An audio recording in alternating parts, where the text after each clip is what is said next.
नमस्कार, मी गुरुराज. न्यूज अंकटच्या बातमीपत्रात आपलं स्वागत. बातमीपत्राला सुरुवात करण्याआधी नजर टाकूयात हेडलाईन्सवर. प्रियांका गांधींची आज कोल्हापुरात महाराष्ट्र स्वाभिमान सभेची जय्यत तयारी. शरद पवार फॅक्टर आहेत आणि राहतील, त्यांना महाराष्ट्राचं राजकारण कळतं, देवेंद्र फडणवीसांचं मोठं विधान. प्रतिभा काकींना आत्ताच नातवाचा एवढा का पुळका आलाय, अजित पवारांची प्रतिभा पवारांवर टीका. आणि राज ठाकरेंची शिवाजी पार्कवरील सभा अचानक रद्द, उद्धव ठाकरेंना मैदान मिळण्याची शक्यता. आता पाहूयात बातम्या विस्ताराने. कोल्हापूर जिल्ह्यातील महाविकास आघाडीच्या उमेदवारांच्या प्रचारार्थ काँग्रेसच्या सरचिटणीस प्रियांका गांधी यांची आज शनिवारी दुपारी 2:30 वाजता गांधी मैदान येथे महाराष्ट्र स्वाभिमान सभा होणार आहे. या सभेची जय्यत तयारी करण्यात आली असून भव्य मंडपाची उभारणी करण्यात आली आहे. आमदार सतेज पाटील यांनी गांधी मैदान येथे भेट देऊन पाहणी केली आहे. विधानसभा निवडणुकीच्या निमित्ताने काँग्रेस नेत्या प्रियांका गांधी यांची तोफ प्रथमच कोल्हापुरात धडाडणार आहे. राज ठाकरे यांनी 17 नोव्हेंबरला शिवाजी पार्कवर मनसेची सभा होणार नसल्याचे स्पष्ट केल्यानंतर आता उद्धव सेनेला प्रचार सभेसाठी परवानगी मिळते का याविषयी उत्सुकता निर्माण झाली आहे. सभेसाठी मैदान मिळावे यासाठी संबंधितांना यापूर्वी स्मरणपत्र पाठवलं असल्याचं उद्धव सेनेचे नेते अनिल परब यांनी स्पष्ट केलंय. परवानगी मिळाल्यास सभा होईल, अन्यथा बीकेसी मध्ये महाविकास आघाडीची सभा होईल, असंही परब यांनी सांगितलं. एका वृत्तवाहिनीच्या मुलाखतीत उपमुख्यमंत्री देवेंद्र फडणवीस यांनी निवडणुकीत शरद पवार हा एक मोठा फॅक्टर होते आणि आताही आहेत असं तुम्ही मानता का, आणि त्यामुळे तुमची पार्टी त्यांच्यावर विचारपूर्वक टीका करत आहे का, असा प्रश्न विचारण्यात आला होता. या प्रश्नाला उत्तर देताना देवेंद्र फडणवीस म्हणाले की महाराष्ट्रात शरद पवार नेहमी फॅक्टर राहिले आहेत आणि राहतील, कारण महाराष्ट्राच्या राजकारणात जेवढं माझं वय आहे तितकी त्यांची राजकीय कारकीर्द आहे, त्यामुळे त्यांना महाराष्ट्राचं राजकारण कळतं. महाविकास आघाडी तयार झाली आहे, ती शरद पवारांनीच तयार केलेली आहे. मुख्यमंत्री एकनाथ शिंदे यांच्या नेतृत्वातील शिवसेनेचे नेते आणि उत्तर पश्चिम मुंबई लोकसभा मतदारसंघाचे खासदार रवींद्र वायकर यांना मोठा दिलासा मिळालाय. जोगेश्वरी येथील कथित भूखंड घोटाळा प्रकरण बंद करण्याबाबतचा अहवाल कोर्टाने स्वीकारलाय, त्यामुळे रवींद्र वायकर यांना मोठा दिलासा मिळालाय. मुंबईतील जोगेश्वरी येथील सुप्रीमो क्लबचा गैरवापर करून तिथे हॉटेल्स बांधताना माहिती लपवल्याचा आणि बनावट माहितीच्या आधारे महापालिकेकडून विविध परवानग्या घेण्यात आल्याचा आरोप खासदार रवींद्र वायकर यांच्यावर होता. बारामती विधानसभा मतदारसंघात प्रचारात रंगत येऊ लागली आहे. दोन्ही पवार कुटुंबीय मतदारसंघात फिरताना दिसत आहेत. शरद पवारांच्या पत्नी प्रतिभा पवारही युगेंद्र पवार यांचा प्रचार करताना दिसत आहेत. यावरूनच अजित पवारांनी प्रश्न उपस्थित केलाय आणि विधानसभा निवडणूक झाल्यावर काकींना विचारणार आहे की तुम्हाला एवढा काय पुळका आला होता त्या नातवाचा, असं अजित पवारांनी म्हटलंय. बातमीपत्रात वेळ झाली छोट्याशा विश्रांतीची. पाहत राहा न्यूज अंकट. हाय अंशुमन, तुझे 25 प्रयोग होते, पाहिलं ना मी तुला या नाटकाचे. खूप आनंद वाटतोय. जस्ट नाटक सुरू झालं लगेच पटपट पटपट पटपट 25 प्रयोग पोचतोयस तू. हे जास्तीत जास्त प्रयोग व्हावेत. सध्या आम्ही आलोच प्रयोगाला ते, पण आम्ही सगळेजण अमेरिकेत आहोत. नाटकांचे शो चालू आहेत, श्रीमंत दामोदर पंताचे. पण तुझ्या बाबतीत नेहमीच कौतुक आहे आम्हाला. तू नेहमीच वेगळे रोल करतोस, छान निभावतोस प्रत्येक रोल, वेगळे कॅरेक्टर्स उभे करतो. त्यामुळे हे नाटकही तेवढंच चांगलं असेल. आल्यावर आम्ही नक्कीच बघू. पण तुला 25व्या प्रयोगाला माझ्याकडनं खूप खूप शुभेच्छा. नमस्कार, मी प्रसाद ओक. पाहिले ना मी तुला या नाटकाचा 25वा रौप्य महोत्सवी प्रयोग साजरा होतो. सगळीच आमची मित्रमंडळी आहेत. आमचे हास्यजत्रेचे हेमंत पाटील, कार्यकारी निर्माते निखिल जाधव आणि आमचा खूप जुना खूप जवळचा मित्र अंशुमन विचारे. पाहिले ना मी तुला या नाटकाच्या संपूर्ण टीमला माझ्याकडून रौप्य महोत्सवी प्रयोगाच्या मनपूर्वक शुभेच्छा. येस अंशा, तुला माझ्याकडून स्पेशली खूप खूप शुभेच्छा. आणि तू नेहमीच लोकांना सरप्राईज करतोस तुझ्या कामाने. आणि मला माहिती आहे की ते नाटक पण चांगलं असेल. आमचं बघायचं राहिलं, जसं भरत म्हणाला, आम्ही आल्यानंतर नक्की बघणार आहोत. पण या निमित्ताने या नाटकाचा लेखक दिग्दर्शक सुनील हरिश्चंद्र याचं विशेष कौतुक, कारण खूप होतकरू आणि खूप वेगळ्या दमाचा लेखक दिग्दर्शक आहे. तो या नाटकाच्या निमित्ताने लोकांसमोर आलेला आहे. त्याचबरोबर यातले कलाकार सगळे आमचे मित्रच आहेत. हेमंत पाटील असेल किंवा सुवेदा असेल आणि अंशा म्हणजे आमचा अंशुमन विचारे, या तिघांचं हे नाटक पाहिले ना मी तुला याचा 25वा प्रयोग साजरा होतोय. त्याबद्दल माझ्याकडून तुला मनापासून खूप खूप खूप खूप शुभेच्छा. विश्रांतीनंतर पाहूयात उर्वरित बातमीपत्र. उपमुख्यमंत्री देवेंद्र फडणवीस यांची पुण्यातील खडकवासला येथे सभा पार पडली. यावेळी देवेंद्र फडणवीस यांनी all India Muslim personal law बोर्डाचे प्रवक्ता मौलाना खलील उर रहमान सज्जाद नोमानी यांची क्लिप ऐकवली. त्यानंतर त्यांनी नोमानी यांच्यावर जोरदार घणाघात केलाय. आता वोट जिहादचा नारा दिलाय. या वोट जिहाद करता हे उलेमांचे तळवे चाटत आहेत. या ठिकाणी वोट जिहाद होणार असेल तर माझं तुम्हाला आवाहन आहे, आता मतांचं धर्मयुद्धही आपल्याला लढावं लागेल, असा हल्लाबोल फडणवीस यांनी केलाय. जळगावमध्ये खडसे विरुद्ध आमदार चंद्रकांत पाटील यांच्यात आरोप प्रत्यारोप सुरू आहेत. मारामारी गुंडगिरी करणं हा माझा पिंड नाही. मी 40-45 वर्ष झाले विधानसभा क्षेत्राचं काम करत असून या कालावधीमध्ये कुणावरही हल्ले केल्याचं उदाहरण नाहीये. मी वारंवार सांगितलं होतं, जर तुम्ही या चंदू पाटलाला निवडून दिलं तर गल्लोगल्ली गावोगावी गुंडगिरी वाढेल आणि आज गावोगावी गुंड पोहोचले आहेत, असा गंभीर आरोप आमदार एकनाथ खडसे यांनी विद्यमान आमदार चंद्रकांत पाटील यांच्यावर केलाय. एका कार्यकर्त्याने ते एका महिलेला फोन केला होता आणि त्या महिलेला सांगितलं होतं की रात्री माझ्याकडे ये वगैरे वगैरे, आणि काय करायचं काय नाही करायचं हे त्या फोनमध्ये टेप केलेलं आहे. माझ्याकडे ते रेकॉर्डिंग आहे. तो याचा कार्यकर्त्यांनी याचा ड्रायव्हर होता. म्हणजे हा ड्रायव्हर कोणासाठी महिला मागवत होता, महिलेच्या पतीला त्याने फोन केला होता. ते रेकॉर्डिंग आजही माझ्याकडं आहे. अनेक ठिकाणी अश्लील हरकत केल्याच्या नोंदी यांच्या कार्यकर्त्यांच्या संदर्भामधल्या आहे. आज मुक्ताईनगरच्या परिवर्तन चौकामधून मुली जातात शाळेमधल्या, त्या कशा सांभाळून जातात ही सर्व लोक पाहत आहेत. एकंदरीत पाहिलं तर या ठिकाणी गहू खेडाचा जो माणूस आहे त्याला ह्याने दडपशे नाही केलं, त्याने याचा भ्रष्टाचार उघड केला गहू खेडाच्या मधू पाटलांनी, कारण रस्ताच केला नाही, रस्त्याची बिलं काढले आणि त्याच्यावर दमबाजी करून त्याच्याकडून ते वधवून घेतलं. परत दुसऱ्या दिवशी तर माझ्याकडे आले काल मधू पाटील आणि त्याने परत स्टेटमेंट केलं की ह्यांनी माझ्याकडून दमबाजी करून स्टेटमेंट करून घेतलं. असे हे दमबाजी करणारे आहे.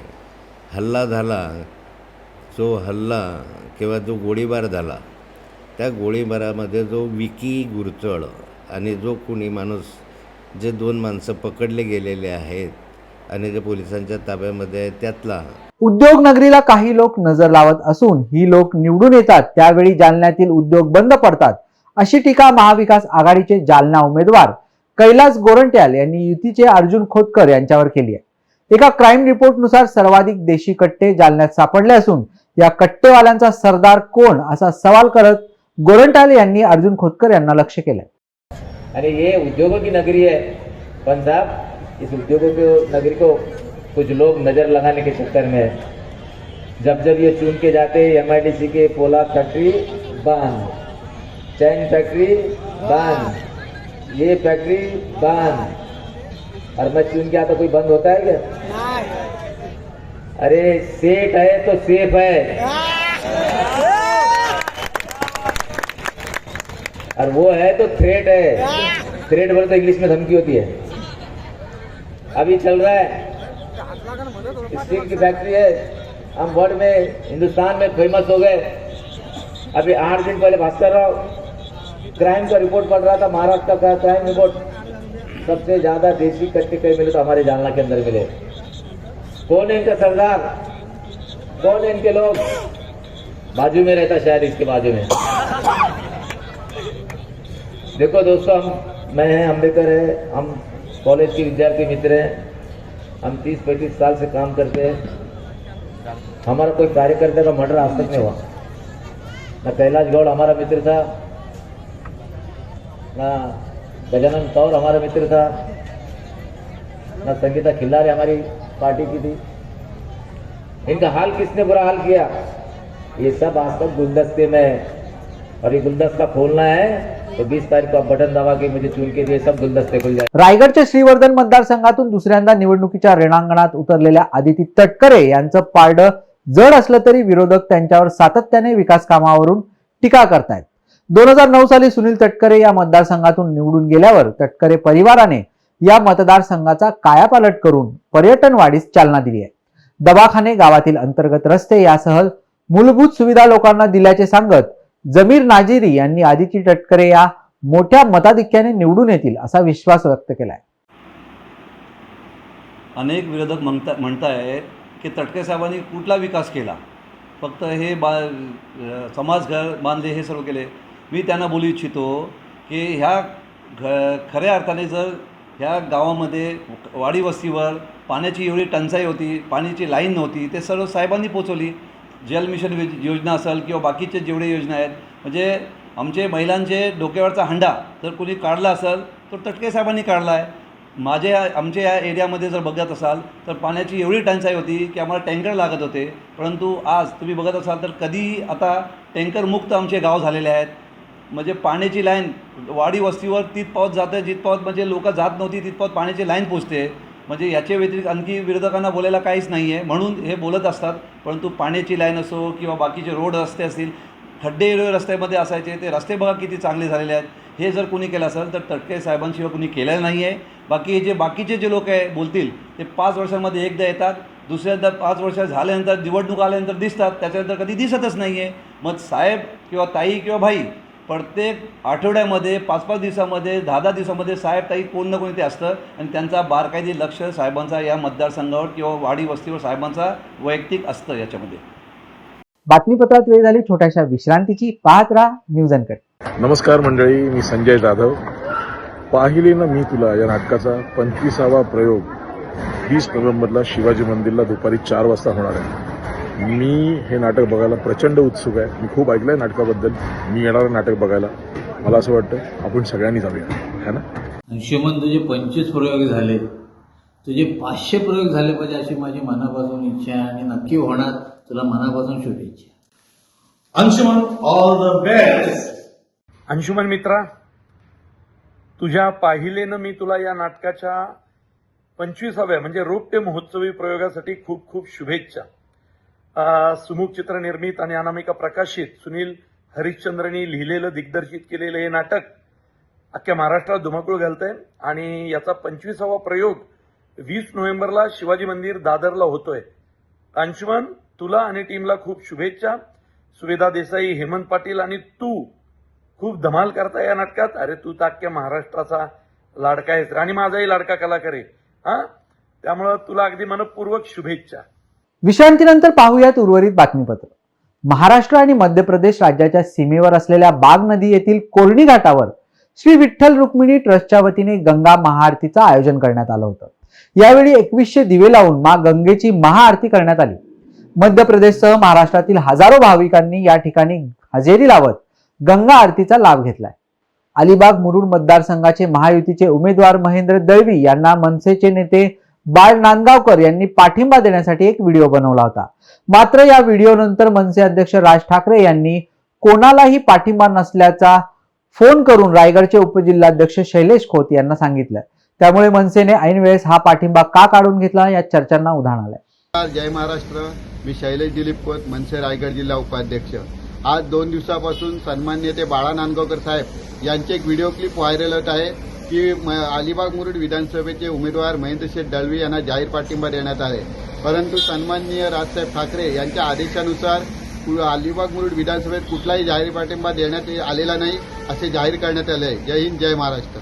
जळगावच्या जामनेरमध्ये तब्बल 17 लाखांची रोकड पोलिसांनी जप्त केली आहे. मिळालेल्या माहितीनुसार जामनेर येथील बोदवड चौफुली येथे पाचोऱ्याच्या 2 व्यापाऱ्यांकडे ही रक्कम मिळाली असून निवडणूक आयोगाकडून सर्व बाबी तपासून संबंधित रक्कम व्यापाऱ्यांना परत केली जाईल अशी माहिती पोलिसांनी दिली आहे. मीडियामार्फत मी जामनेरकरातील जनतेला आवाहन करतो की व्हॉट्सअप ग्रुपवर निवडणुकीचा काळ चालू आहे. कोणीही कोणाच्या भावना दुखवतील, कोणाला काही ठेच पोचवतील अशा कुठल्याही प्रकारच्या पोस्ट टाकणाऱ्यावर कठोरात कठोर कारवाई करण्यात येईल याची सर्वांनी नोंद घ्यावी. आणि मला अशी अपेक्षा आहे का असं कोणी करणार नाही. आणि जर असं केलं असेल, कोणी पोस्ट वगैरे टाकून कोणाचं मन दुखावलं असेल, काही केलेलं असेल, सदरच्या पोस्ट तात्काळ डिलीट झाल्या पाहिजे. जर आमच्यापर्यंत कुठल्याही प्रकारची तक्रार आली किंवा आमच्या मीडिया आमच्या जो वर्क करतं आमचं सायबर त्याच्यामार्फत जर कोणाची काही तक्रार आली तर त्याच्यावर कठोरात कठोर कारवाई करण्यात येईल. तर सर्वांना विनंती आहे का कुठल्याही निवडणुकी संदर्भात कोणाचाही अपमान होईल असा नेता वगैरे यांच्याबद्दल किंवा एखाद्या धार्मिक पोस्ट या टाकू नये. टाकल्यास त्याच्यावर कठोरात कठोर कारवाई करू आम्ही.